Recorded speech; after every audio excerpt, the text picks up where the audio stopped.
Bienvenue à la mini-méditation du mercredi de l'Institut biblique belge. Comment annoncer la bonne nouvelle de Jésus? Comment annoncer ce Jésus qui sauve et qui règne? Nous avons parlé de l'importance de compter sur Dieu pour l'impact spirituel de sa parole. Nous avons vu aussi qu'il faut que le vrai Dieu soit annoncé, le Dieu vivant et vrai, afin que les gens se détournent de leurs idoles et mettent leur confiance en Jésus. Mais maintenant, il sera question de notre attitude. Lorsque nous allons vers les gens, il est important de vérifier que notre attitude soit la bonne.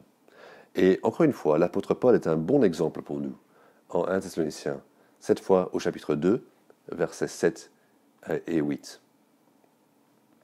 Il dit ceci: « Nous avons été pleins de bienveillance au milieu de vous.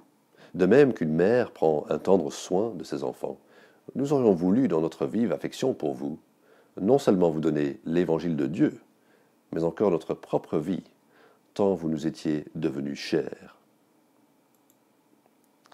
Nous voyons tout d'abord que nous ne devons pas nous excuser d'annoncer l'Évangile. Parler de la bonne nouvelle de Jésus, ce n'est pas un acte offensif, ni une agression. C'est un acte bienveillant. Voici la plus merveilleuse nouvelle que nous avons à partager. Nous qui avons été désobéissants envers notre Créateur, nous pouvons être pardonnés, graciés, gratuitement, instantanément.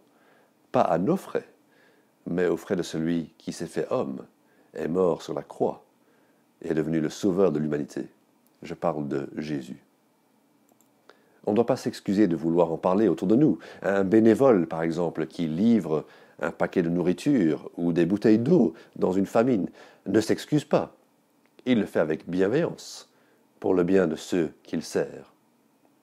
Nous pouvons aller avec confiance vers ceux qui ne connaissent pas Christ, sachant que nous leur faisons du bien en leur annonçant cette bonne nouvelle qui sauve. Deuxièmement, nous ne devons pas aborder les gens de manière hostile, mais avec une grande courtoisie.